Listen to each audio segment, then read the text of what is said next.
할렐루야. 권능의 주님을 찬양하며 경배합니다. 주의 권능으로 열방에 주의 나라가 세워지고 하나님의 백성들에게 승리의 계가를 부르게 하실 것입니다. 혼돈의 시대, 환난의 시대적 상황 속에서 다니엘과 같은 견고한 신앙으로 승리의 큰 영광 넘치시기를 주님의 이름으로 축원합니다. 하나님 나라는 하나님과 모든 성도들의 것입니다. 하나님께서 온 세계에 순결한 신앙으로 무장한 다니엘과 그 세 친구들과 같은 성도들을 세우고 계십니다. 많은 사람을 주께로 인도하며 궁창의 빛과 같이 빛날 것이요 별같이 영원토록 빛나는 지혜로운 주의 백성들 되시기를 바랍니다. 자, 다니엘 선지자는 BC 605년에 신흥 바벨론과 애국과의 전투가 있었습니다. 이것이 BC 605년에 일어난 갈그미스 전투인데요. 이 전투에서 승리한 바벨론이 그 승리 여파를 몰아서 바벨론의 느부갓네살 왕이 남유다왕국을 침공합니다. 그때 다니엘과 친구들은 1차 포로로 사로잡혀 갔습니다.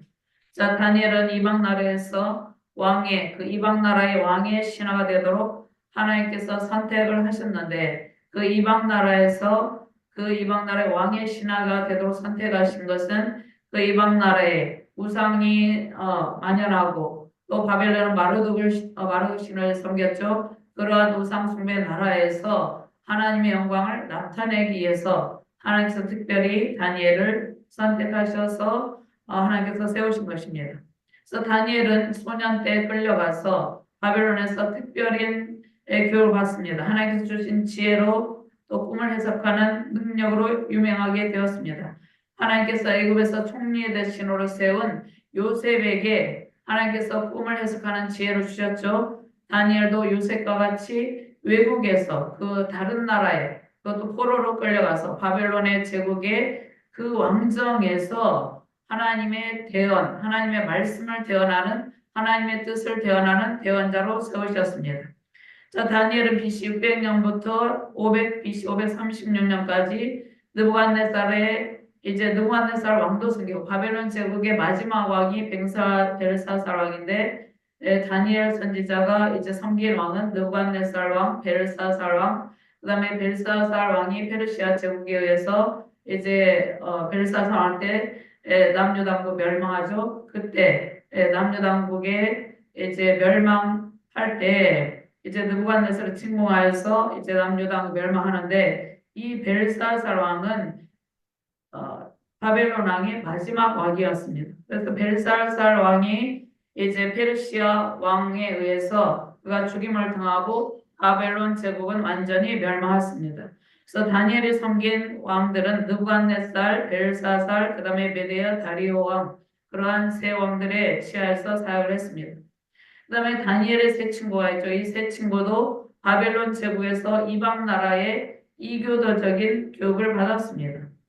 자, 그러니까 그 나라에서 하나님을 잘 섬기는 그러한 교육을 받은 것이 아니에요. 이방 나라에서 바벨론식 문화를 습득하고 그 바벨론 나라에 충성할 수 있는 신하로서 교육을 받고 있었다는 것입니다. 자, 다니엘과 세 친구 하나냐와 미사엘, 아사랴가 있습니다. 그래서 바벨론식 문화를 이제 바벨론의 문화를 그들에게 가르쳐서 그 바벨론화 되어서 바벨론 나라에 충성하는 사람들로 만들기 위해서 그들이 교육을 했는데 그래서 그들의 이름도 바꾸었습니다. 그래서 벨드사살, 사드락, 메삭, 아벤노고 각각 다니엘과 세 친구들이 이름도 개명을 하게 되었다는 것입니다. 그 다음에 느부갓네살 왕실 학원의 원장이 있습니다. 아스보나스가 이 유대인 소년들에게 바벨론식 교육을 하고 바벨론의 문화와 역사, 그 다음에 그들의 문화가 우월하다는 것을 이 유대인 소년들에게 가르쳐 주었다는 것입니다. 그러면서 바벨론에 충성하는 정치인들로 세우려고 했다는 것입니다. 그러니까 정치적인 부분, 경제적인 부분, 사회적인, 문화적인 부분 모든 것을 총망라해서 그들에게 세밀하게 가르치고 훈련을 시켰다는 것입니다. 그런데 다니엘과 세 친구, 특별히 다니엘은 바벨론식 교육을 받았지만 인간왕을 섬기는 동안에도 유일하신 하나님만을 경외하며 그의 믿음을 지켰다는 것입니다. 창조주 하나님의 전능하심과 지혜로운 능력으로 충만했다는 것입니다. 다니엘은 신앙의 정도를 지키고 신앙의 순결을 그러한 나라 가운데 제국이 바뀌고 왕들이 바뀌는 상황 가운데서도 신앙의 순결을 유지했습니다. 그래서 다니엘과 세 친구는 이방 나라의 우상 숭배 문화와 동화되지 않고 자신들의 신앙을 지켰습니다. 우상 숭배 문화를 거부하고 섞이지 않는 삶, 구별된 삶을 살았습니다. 특별히 하나님의 종들로 경건의 능력으로 말씀 순종의 삶을 살았습니다. 자, 그러면 다니엘은 바벨론과 페르시아 왕들을 섬기는 그러한 직무 기간 동안에 정치적인 변화가 일어났죠. 그러한 정치적인 변화 가운데 지혜롭게 대처했습니다. 왜 지혜롭게 대처할 수 있었습니까? 하나님의 지혜로운 영이 다니엘에게 충만하게 넘쳐났기 때문입니다. 그 다음에 다니엘은 하나님만을 유일하게 섬기는 그러한 신앙의 자세를 가지고 있었기 때문입니다. 하나님께서 다니엘에게 특별히 지혜를 주시고 바벨론 궁정에서 이제 65년 동안 탁월한 능력을 발휘하면서 살게 하셨습니다.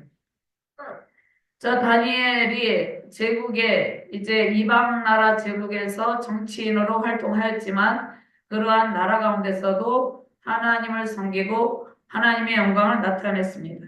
자, 다니엘은 뜻을 정하여서 왕의 산의 진미와 포도주로 자신을 더럽히지 아니하리라. 다니엘 1장 8절 말씀에 그가 결단한 모습이 있죠. 그러한 결단으로 하나님께서 다니엘에게 환관장에게 은혜와 긍휼을 얻게 하십니다. 9절 말씀에 그 다음에 지식을 얻게 하시고 학문을 주시고 많은 서적을 깨닫게 하시고 특별히 하나님의 지혜를 주셨습니다. 1장 17절 말씀입니다. 특별히 8절 말씀은 다니엘은 뜻을 정하여 왕의 진 음식과 그가 마시는 포도주로 자기를 더럽히지 아니하리라고 자기를 더럽히지 아니하도록 환관장에게 구하니. 자, 17절 말씀 하나님이 이대 소녀에게 학문을 주시고 모든 서적을 깨닫게 하시고 지혜를 주셨으니 다니엘은 또 모든 환상과 꿈을 깨달아 알더라. 아멘. 자, 그 다음에 많은 세월이 지났습니다. 그래서 다니엘서 9장에서 다니엘은 이제 포로 가운데서 자신이 생각을 합니다. 다니엘은 하나님의 말씀을 많이 알고 있었겠죠. 그래서 포로 가운데 70년 만에 포로 가운데서 고토로 돌아오게 하실 것이라는 예레미야 선지자를 통해 주신 하나님의 말씀을 생각합니다. 그 다음에 하나님의 신실하신 약속의 말씀을 생각하면서 반드시 그 약속의 말씀이 성취될 것을 믿고 기도한다는 것입니다. 그래서 선지자 예레미야를 통해서 70년이 차면 바벨론 포로 가운데에서 이제 예루살렘이 새롭게 회복되고 예루살렘 성읍이 중건되고 성벽이 재건되리라는 그런 회복의 말씀을 생각하면서 다니엘이 금식하고 기도에 전념하고 하나님의 신실한 약속의 말씀이 이루어지기를 기다렸다는 것입니다. 그래서 다니엘은 인내의 열매를 맺었습니다. 하나님의 상급을 받았어요. 다니엘은 박해 가운데서도 신앙을 굳건하게 지키며 약속의 말씀을 붙들고 인내했습니다. 모든 시대 가운데 경건한 신앙을 지키며 인내하는 하나님의 백성들이 있습니다. 이 시대도 마찬가지예요. 이 시대에 우리가 다니엘과 그 세 친구들과 같은 믿음으로 하나님의 약속의 말씀 붙들고 견고한 신앙으로 믿음을 지키며 살아가야 된다는 것입니다. 자, 경건한 신앙을 지키며 이러한 혼탁한 시대적 상황 가운데 지금 시대가 어떻습니까? 종교다원주의가 만연한 가운데 또 우상숭배 문화, 사람들이 하나님을 멀리하고 있는 이러한 시대적 상황 가운데 있죠. 자, 이러한 시대적 상황 가운데서도 우리는 경건의 능력을 갖춰야 된다는 것입니다. 자, 그럴 때 승리의 상급이 기다리고 있다는 것입니다. 인내 풍성한 열매를 가득 안겨 주신다는 것입니다. 근데 반대로 우상 숭배에 동화되어서 하나님을 배반하는 불경건한 사람들은 이제 끝까지 회개하지 아니하면 영원한 수치를 당하게 된다는 것입니다. 하나님의 생명책에 기록된 백성들은 영원토록 주님과 함께 동행하는 임마누엘 하나님의 복을 누리게 됩니다. 임마누엘 하나님의 복으로 영원한 하나님의 보호와 넘치는 사랑 누리시기를 주님의 이름으로 축원합니다. 자, 오늘 본문을 간략하게 이제 세 부분으로 나누어 보면은요. 자, 1절 말씀해 보면 말세에 미가엘 천사장이 활약을 합니다. 그 다음에 대환난 가운데 하나님께서 성도들을 구원하신다는 말씀이 있습니다. 두 번째로는 산자와 죽은 자의 최후의 심판이 있다 말씀하고 있습니다. 그것은 장차 오실 예수님의 최후의 심판으로 오실 예수님께서 행할 최후의 심판의 날에 이 일이 행해지게 된다는 것입니다. 그런데 많은 미혹자들이 있는데 그날과 그때와 그 시는 오직 하나님만 아신다고 했습니다. 예수님도 모르고 천사들도 모르고 오직 하나님만 아신다고 그랬죠. 장차 최후의 심판의 때가 반드시 오신다는 그러한 말씀을 주시고 계십니다. 그 말씀이 2절 말씀입니다. 그다음에 3절 말씀에 그러한 상황 가운데서도 지혜자와 또 의인이 누릴 하나님의 영원하신 하나님께서 주시는 영광스러운 모습, 영광스러운 축복에 관한 말씀이 있다는 것입니다. 그러면 먼저 환난 중에 생명책에 기록된 하나님의 백성들은 구속의 은총을 받게 되는 것입니다. 환난을 피하게 하신다는 것입니다. 건짐을 받는다는 것입니다. 1절 말씀 같이 공부합니다.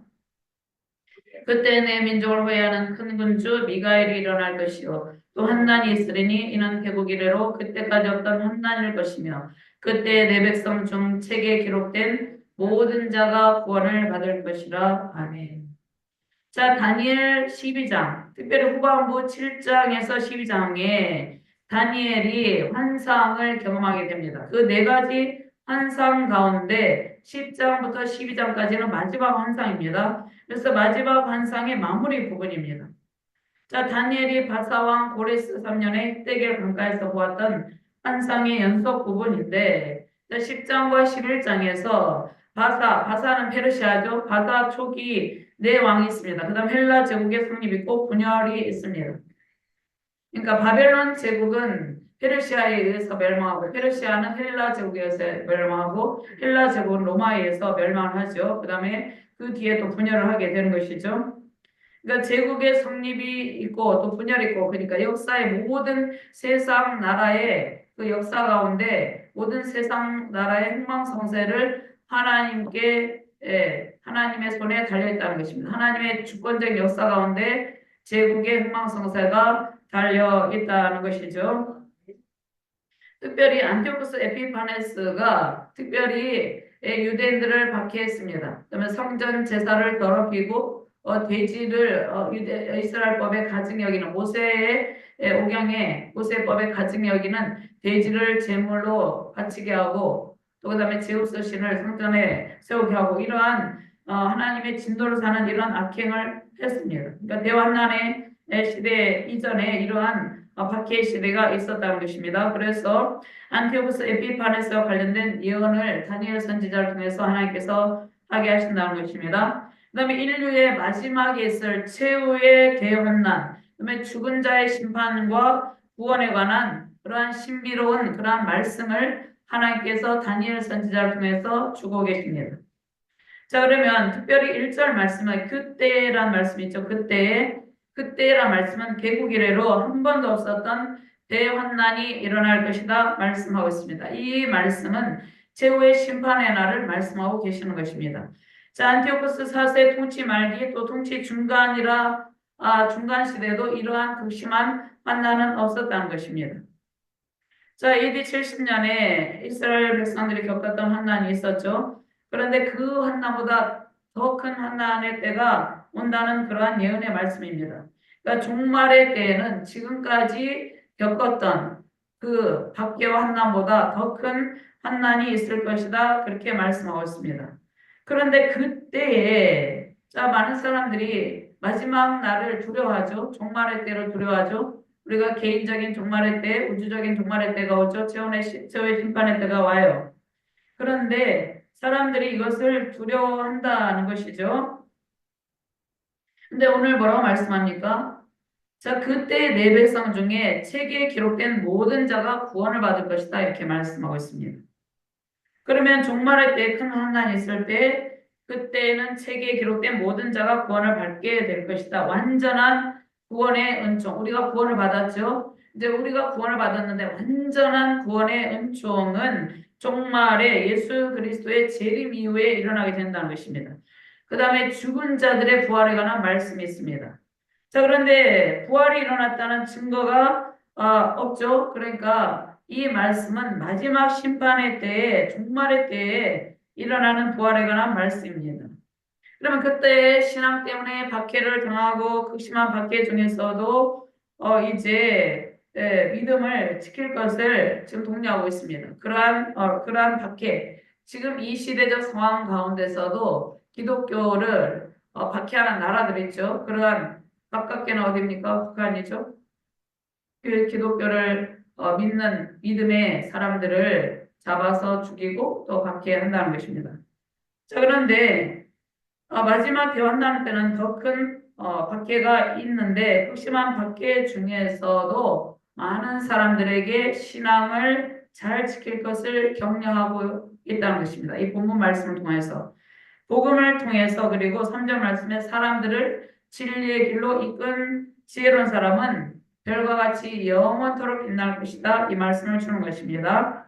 그래서 본문의 1절 말씀에 그때는 안티오코스 4세 때를 가리키는 것이 아니라 예수 그리스도의 최후의 심판, 재림 때에 이루어지는 종말의 때를 가르치고 있다는 것입니다. 자, 1절에 3절 말씀. 자, 이 말씀은 성경의 말씀은 명확하게 반드시 이루어지고 반드시 성취되는 것이죠. 다니엘서 전체에서 이 세상의 진정한 주권자는 오직 하나님 한 분밖에 없음을 강력하게 말씀하고 계시는 것입니다. 자, 이 세상은 악한 통치자가 다스리고 있죠. 그 통치 아래서 하나님의 백성들, 의로운 백성들이 고난을 당하고 있습니다. 전 세계적으로 전쟁의 소문, 난리와 난리의 소문이 지금 들리고 있잖아요. 그런데 세상의 통치자들에 대한 절대적인 주권은 하나님의 주권에 달려 있다는 것입니다. 하나님께서 역사에 개입하셔서 악한 통치자를 심판하시고 신실함을 지킨 의로운 백성에게 큰 보상으로 갚아주실 것이라고 약속하셨습니다. 자, 최후의 심판의 날 마지막 종말의 때에 이제 지금까지 일어나지 않았던 정말 엄청난 큰 환난이 일어나지만 생명책에 기록된 모든 사람은 구원을 얻을 것이다 이렇게 말씀하고 있습니다. 그러니까 생명책에 예수 그리스도를 믿는 모든 믿음의 자녀들은 생명책에 이름이 기록이 되어 있죠. 자, 그러니까 이 말씀은 우리에게는 소망에 찬 하나님의 위로의 말씀, 은혜의 말씀이라는 것입니다. 자, 이 소망에 찬 예언의 말씀은 고난과 핍박의 환경 가운데 살아가던 다니엘 당시에 다니엘도 1차 포로 때 BC 605년에 포로로 끌려가서 포로 가운데 신앙의 박해를 당하고 있었고 그 포로민들도 박해를 당하고 있었죠. 그러니까 다니엘 당시 하나님의 백성들뿐만 아니라 현재 오늘날 신실한 하나님의 백성들 모두에게 우리가 현재 믿음을 지킬 때 때로는 마음 아픈 일을 겪기도 하죠. 이러한 고난을 겪기도 합니다. 모든 신실한 하나님의 백성들 모두에게 큰 소망을 준다는 것입니다. 자, 그 다음에 인내하면서 최후의 승리의 날을 바라보도록 최후의 승리의 날을 바라보고 최후의 승리의 때를 기대하며 소망 가운데 살아가도록 격려를 주시는 말씀이라는 것이죠. 자, 그러면 종말의 때 큰 군주 미가엘이 일어날 것이다 이렇게 말씀하고 있습니다. 큰 군주는 천사장 미가엘, 특별히 택하신 하나님의 백성들을 위해서 싸우는 천사입니다. 내 민족을 회하는 내 백성들 자손들 편에 서는 자 이렇게 말씀하고 있습니다. 자, 세상 나라 바사국에 큰 영향을 미치는 사탄에 대항하여서 하나님의 백성들 편에 서서 싸우는 천사입니다. 하나님의 백성들을 위해 싸우는 천사가 천사장 미가엘이라는 것입니다. 자, 그러면 미가엘의 역할은 이스라엘 백성 편에 서서 그들을 보호하여 주는 일입니다. 그때 미가엘은 주권자 하나님의 명령을 받들어서 일어나게 된다는 것입니다. 자, 그 다음에 권능의 왕 예수 그리스도께서 그 권능의 손으로 우리를 안위하시면서 그 권능의 날개 아래 우리를 보호하시면서 우리를 지켜주시죠. 자, 그러면 다니엘이 예언하고 있는 환난이 종말의 때에 있을 환난입니다. 그러면 그 비슷한 환난에 대해서 예수님께서 이제 예언을 하고 있습니다. 그 예언의 말씀이 어디에 있습니까? 마태복음 24장에 있습니다. 예수님께서 감람산 광화의 말씀이 있는데 창세로부터 지금까지 이런 환난이 없었고 후에도 없으리라. 마태복음 24장 21절 말씀에 그러니까 그 환난이 세상의 모든 곳에 걸쳐서 전 세계적으로 우주적으로 나타날 것을 말씀하고 계신다는 것입니다. 자, 마태복음 24장 21절 말씀. 이는 그때 큰 환난이 있겠습니다. 창세로부터 지금까지 이런 환난이 없었고 후에도 없으리라. 자, 그러면 그 환난이 선민 이스라엘 백성들뿐만 아니라 이 세상에 존재하는 모든 민족들의 역사가 시작된 이래 한 번도 겪지 못했던 대환난이 된다는 것입니다. 자, 그러면 그 환난의 고통이 너무나 커서 하나님께서 그 환난의 날들을 감하여 주시지 아니하면 구원받을 사람이 한 사람도 없을 정도로 그 환난의 강도가 극심하다는 것입니다. 그런데 하나님께서 그 택하신 자들을 위해서 그 날들을 감하여 주신다 이렇게 말씀하고 있습니다. 마태복음 24장 22절 말씀입니다. 그 날들을 감하지 아니하면 모든 육체가 구원을 얻지 못할 것이나 그러나 택하신 자들 위하여 그 날들을 감하시리라.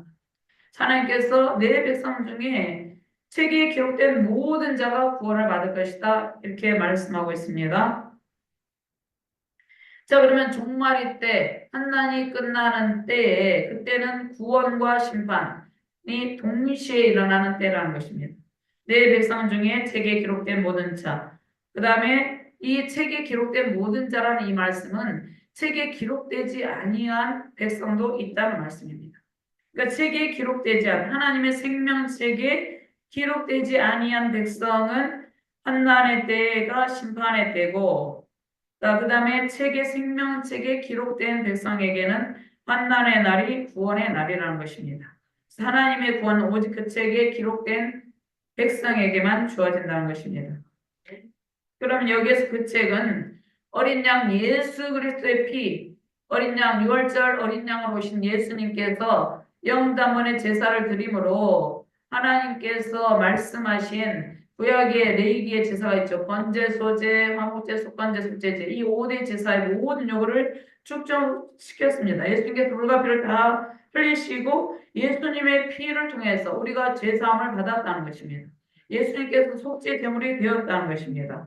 그래서 예수 어린 양 대신 예수 그리스도의 피를 통해서 구속함을 받은 자들의 명단, 이름이 기록되어 있는 생명책이라는 것입니다. 그래서 계시록 21장 15절 말씀에 누구든지 생명책에 기록되지 못한 자는 불못에 던져지더라. 자, 요한계시록 21장 27절 말씀에 무엇이든지 속된 것이나 가증한 일, 또 거짓말하는 자는 결코 그리로 들어가지 못하되 오직 어린 양의 생명책에 기록된 자들만 들어가리라. 아멘. 예수 그리스도를 통해서 하나님의 백성이 된 하나님께서는 생명책에 기록된 모든 신실한 백성들을 한 사람도 빠트림없이 다 구원하신다는 것입니다. 그러니까 혈통적으로나 신분적으로 이제 하나님의 백성이라고 확신하면서 살아가는데 자, 그런데 구속의 은총을 받지 못하면서 끝까지 회개하지 아니한 자들이 있습니다. 생명책에 기록되지 못한 사람들이 있다는 것입니다. 생명책에 기록되지 못한 사람들은 종말론적인 구원에서 그들의 생명책에 이름이 기록되지 아니한 자들은 환난을 피할 길이 없다고 말씀하고 계십니다. 그러면 생명책에 기록된 사람들은 또 무슨 복을 주신다 말씀하고 있습니까? 부활의 새 생명으로 영원의 생명의 복을 누린다고 말씀을 주십니다. 그러니까 우리의 이름이 어린 양 예수 그리스도의 생명책에 기록이 되어 있습니다. 새겨져 있다는 것입니다. 영원한 생명의 복을 주신 주님께 감사하며 승리의 기쁨 넘치시기를 주님의 이름으로 축원합니다. 자, 2절 말씀 같이 봉독합니다. 땅의 티끌 가운데에서 자는 자 중에서 많은 사람이 깨어나 영생을 받는 자도 있겠고 술취를 당해서 영원히 부끄러움을 당할 자도 있을 것이며 아멘. 자, 부활의 새 생명의 기쁨은 구약 성경에도 많은 부분에 나타나 있습니다. 땅의 티끌 가운데서 자는 자, 땅의 티끌 가운데서 자는 자는 누구를 말합니까? 죽음 이후에 땅 속에 묻혀 있는 티끌 같은 모든 사람을 말씀합니다. 그러면 티끌은 무엇입니까? 하나님께서 인간을 창조하실 때 재료인 흙을 가리킵니다. 그래서 창세기 2장 7절 말씀에 여호와 하나님이 땅의 흙으로 사람을 지으시고 생기를 그 코에 불어넣으시니 생명이 된지라. 창세기 3장 19절 말씀에 내가 흙으로 돌아갈 때까지 얼굴에 땀을 흘려 먹을 것을 먹으리니 내가 그것에서 취함을 입었습니다. 너는 흙이니 흙으로 돌아갈 것이니라 하시니라. 자, 그러면 이 말씀의 본문 말씀의 흙은 아파르와 동일한 단어인데 땅의 티끌 가운데서 자는 사람이 누구입니까? 원래 취함을 입었던 흙으로 돌아간다는 그런 말씀입니다. 근데 성경 말씀에 예수님께서 나사로가 베다니에 나사로가 죽었을 때 뭐라고 말씀합니까? 예수님께서 죽었다고 말씀하시지 않고 그가 잔다고 이렇게 말씀합니다. 그 다음에 스데반 집사님이 설교를 할 때 사도행전 7장에 설교를 하죠. 그런데 마음에 찔린 자들이 회개하지 않고 스데반 집사님을 돌로 쳐 죽이죠. 자, 그때 스데반 집사 돌에 맞아 죽었을 때도 잠을 자게 되었다 이렇게 말씀합니다. 사도행전 7장 6절 말씀에 무릎을 꿇고 크게 불러 이르되 주여 이 죄를 그들에게 돌리지 마옵소서 이 말을 하고 자니라. 자, 예수님께서도 십자가에 달리셔 숨지실 때 주여 저들의 죄를 용서해 주시옵소서. 저들이 하는 일을 알지 못하니이다 이렇게 말씀하셨죠. 그러니까 자, 예수님께서도 용서의 기도를 했는데 스데반 집사도 용서의 기도를 했다는 것이죠. 그런데 잠을 자게 되었다 이렇게 말씀합니다. 그다음에 사도 바울은 데살로니가 교회 성도들에게 부활의 영광에 관한 진리 말씀을 선포하면서 죽은 자들을 자는 자들이다 이렇게 말씀했습니다. 데살로니가전서 4장 13절 말씀 형제들아 자는 자들에 관하여는 너희가 알지 못함을 우리가 원하지 아니하노니 이는 소망 없는 다른 이와 같이 슬퍼하지 않게 하려 함이라. 그러면 티끌 가운데서 자는 자란 말씀은 죽은 자들을 표현하는 말씀이에요. 그런데 그들이 누구입니까? 주 안에서 부활의 소망 가운데 자는 자들입니다. 그러니까 그들이 죽어서 그냥 아무 의식이 없는 것이 아니라 주 안에서 부활의 소망 가운데 있다는 것입니다. 자, 그들 가운데 많은 사람이 깨어날 것이란 말씀은 영의 부활과 육체의 부활을 말씀하고 있습니다. 그럼 영의 부활이란 무엇인 말씀입니까? 영원한 생명의 부활로. 그러니까 그때는 영원한 생명의 부활로 나아가는 때는 최후의 심판 이후에 벌어지는 일입니다. 그러니까 우리가 죽고 나서 이제 우리가 천국에 이제 우리가 천국 백성이 되는데요. 그런데 마지막 심판의 때에 영원한 생명의 부활로 나아가게 된다는 것입니다. 그러니까 주 안에서 자는 자들, 그 자는 자들이. 그래서 육체의 부활은 또 무엇입니까? 육체의 부활이라는 것은 부활의 첫 열매 되신 예수 그리스도께서 부활의 영광 가운데 부활의 첫 열매가 되셨죠. 그래서 부활의 첫 열매신 예수 그리스도의 부활의 영광으로 신령한 몸의 부활을 입게 된다는 것입니다. 우리가 신령한 몸의 부활의 영광을 입게 된다는 그런 말씀입니다. 그런데 그들 가운데 영원한 새 생명으로 깨어나지 못하는 사람들도 있다는 것입니다. 그들은 구원을 받지 못한 백성들을 말하고 있다는 것입니다. 자, 즉 일부는 영원한 생명의 복을 누리고 일부는 영원한 수치를 당하게 된다 이렇게 말씀하고 있습니다. 자, 그러면 이 말씀은 모든 사람이 무덤에서 부활해서 최후의 심판주로 오시는 예수님의 백보자 심판대에 선다 이렇게 말씀하고 있습니다. 최후의 대심판의 나라에 관한 예언의 말씀입니다.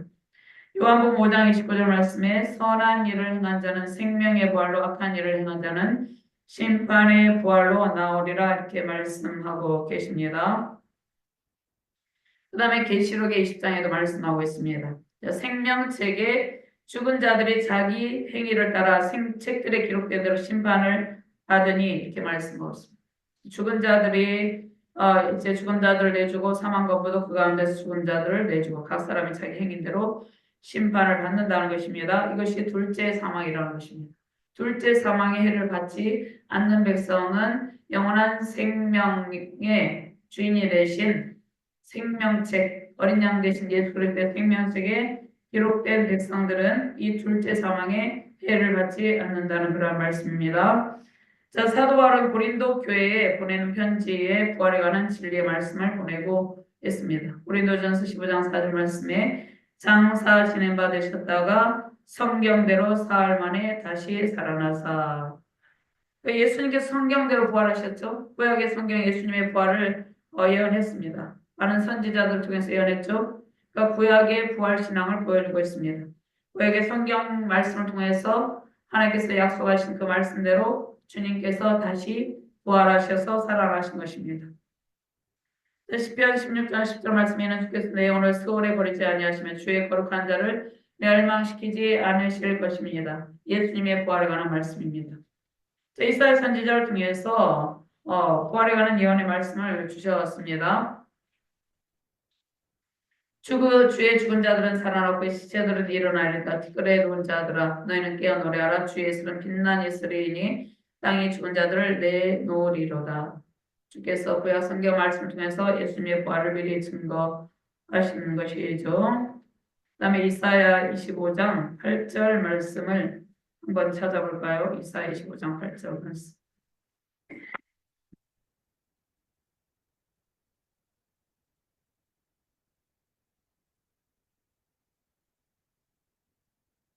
이사야 25장 8절 말씀 찾아봅니다. 이사야 25장 8절 말씀 찾으셨습니까? 찾으셨으면 함께 공부합니다. 사망을 영원히 멸하실 것이라 주 여호와께서 모든 얼굴에서 눈물을 씻기시며 자기 백성의 수치로 온천하에서 제하시리라. 여호와께서 이같이 말씀하셨느니라. 예수님은 구약성경 약속대로 부활하셔서 부활의 첫 열매가 되셨습니다.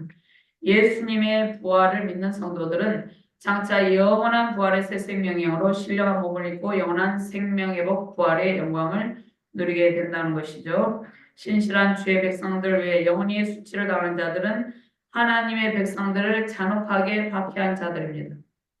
자, 네로 황제는 어떻게 했습니까? 자, 예수님을 믿는 사람들을 로마 대화자의 범인으로 뒤집어 씌워서 자신의 죄를 그들에게 뒤집어 씌워서 그들에게 수많은 사람들이 순교의 제물이 되었죠. 그러니까 주 예수를 믿는 믿음의 사람들을 박해하는 자들이 있다는 것이죠. 잔혹하게 박해한 사람들, 그들이 영원한 수치를 당하게 된다는 것입니다. 그다음에 예수님을 믿지 않고 타락한 인간의 본성대로 끝까지 회개하지 않고 살아간 자들입니다. 회개의 기회를 계속해서 주고 계시죠. 지금도 수많은 복음 전파자들을 통해서 회개의 기회를 주고 계십니다. 회개의 말씀, 복음의 말씀을 듣고 회개하며 주께로 돌이킨 자들은 둘째 사망 해를 받지 않지만 끝까지 회개하지 않고 죄 백성들을 박해하며 악행하며 살아간 자들은 영원히 수치를 당하게 된다는 것입니다. 하나님께서 태호의 심판한 이러한 악인들의 죄악의 실상 치부를 적나라하게 그들의 행위책에 다 기록이 되었죠. 다 드러내시고 최후의 심판을 하신다는 것입니다. 성경에 보면 생명책도 행위록이죠. 또 그다음 기념책도 있습니다. 자, 그들은 슬피 울며 영원한 지옥의 형벌에 처해지게 된다는 것입니다. 그 영원한 심판으로 악인들이 영원한 치욕과 고통, 괴로움을 당한다는 말씀은 극심한 박해와 고난 중에서도 믿음을 지키는 신실한 성도들에게 인내할 힘을 공급해 준다는 것입니다. 자, 다니엘 선지자는 그 바벨론의 왕궁에서 극심한 박해를 받았죠. 그런데 인내하면서 믿음을 지키죠. 자, 그들의 악인들의 최후가 어떻게 됩니까? 마태복음 24장 51절 말씀에 어미 때리고 이식하는 자가 받는 벌에 처하리니 거기서 슬피 울며 이를 갈리라. 최후의 심판의 때에 우리는 주님과 함께 승리의 계가를 보게 될 것입니다. 영원한 하나님의 은총 가운데 현재의 고난을 잘 견디시고 승리 영광 누리시기를 주님의 이름으로 축원합니다. 3절 말씀 봉독합니다. 지혜 있는 자는 궁창의 빛과 같이 빛나는 것이요 많은 사람을 옳은 대로 돌아오게 한 자는 별같이 영원토록 빛나리라. 아멘. 최후의 심판의 때에 지혜 있는 자들은 하나님의 영광스러운 축복을 받게 됩니다. 지혜 있는 자들이 누구입니까? 많은 사람들을 옳은 대로 돌아오게 하는 자들. 그러니까 복음의 전파자들이죠. 자, 그들은 하나님의 영광 안에서 은총을 누립니다. 지혜로운 사람은 자신도 지혜롭죠. 다니엘은 자신도 지혜로우면서 이방 땅에서 하나님의 영광을 드러냈죠. 자, 지혜로운 사람은 자신도 지혜로우면서 다른 사람들이 또 하나님의 지혜를 가질 수 있도록 가르치는 사람입니다. 그러면 이 여기에서 말씀하는 지혜는 무슨 지혜입니까? 세상 사람들이 말하는 세상의 지혜가 아니라 성경적인 지혜, 하나님의 지혜, 하나님의 지혜를 가르치는 신실한 하나님의 사람들을 의미한다는 것입니다. 그러니까 사도 바울은 세상의 철학이나 지혜로 세상의 지혜로는 십자가의 도를 도무지 깨닫지 못한다고 말씀하고 있습니다. 자, 고린도전서 1장 21절 말씀에 하나님의 지혜에 있어서는 이 세상이 자기의 죄로 하나님을 알지 못하므로 하나님께서 전도에 미련한 것으로 믿는 자들을 구원하시기를 기뻐하셨도다. 그러니까 전도에 미련한 것은 하나님의 지혜로 우리가 전도할 수 있다는 것입니다. 잠언 1장 7절 말씀이 여호와를 경외하는 것이 지식의 근본이거늘 미련한 자는 지혜와 훈계를 멸시하느니라. 하나님의 지혜를 가진 사람이 가장 복된 사람입니다. 박해와 고난의 시대 속에서도 불의와 가해하지 않고 오직 하나님만 의지하며 신실한 믿음을 지키는 그러한 지혜로운 주의 사명자들, 주의 백성들을 말씀하고 있는 것입니다. 최후의 심판의 날에 하나님의 큰 상을 받고 영광스러운 보상을 주신다 말씀하고 있습니다.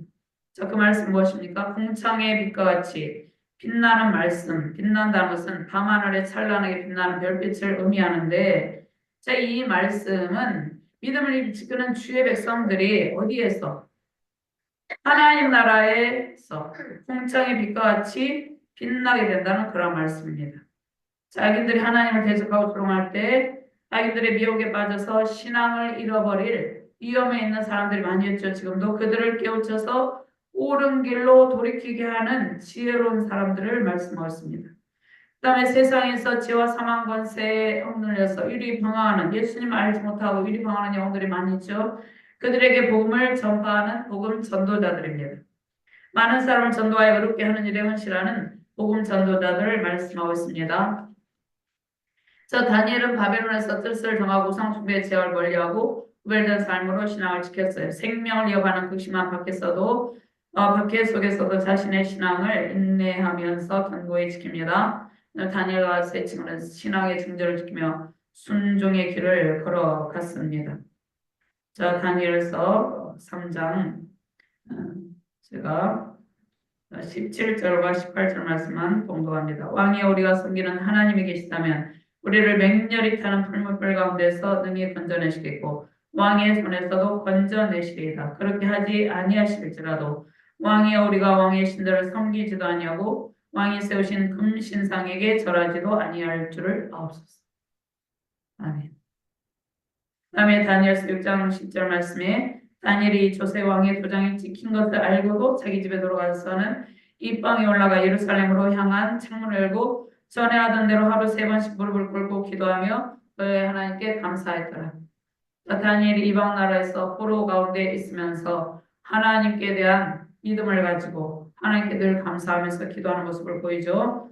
3절 말씀 함께 공부합니다. 지혜 있는 자는 궁창의 빛과 같이 빛나는 것이 많은 사람을 옳은 대로 돌아오게 한 자는 별과 같이 영토록 빛나리라. 아멘. 전쟁의 소문, 극심한 가뭄의 재앙, 여러 가지 온 세계 열방 가운데 심판의 때가 가까우므로 하나님의 최후의 심판의 때가 점점 가까이 오고 있는 그러한 소리들이 들리고 있습니다. 이러한 시대적 상황 속에서 신앙의 존재를 지키며 수많은 사람들을 옳은 대로 돌아오게 하는 지혜로운 복음 전도자들 되시길 바랍니다. 하나님 한 분만을 의지하고 견고한 믿음으로 신앙의 존재를 지키며 많은 사람을 주께로 인도하며 웅창의 빛과 같이 별과 같이 하나님 나라의 별과 같이 영원토록 빛나는 가정과 자녀 교회들 되시기를 주님의 이름으로 축원합니다.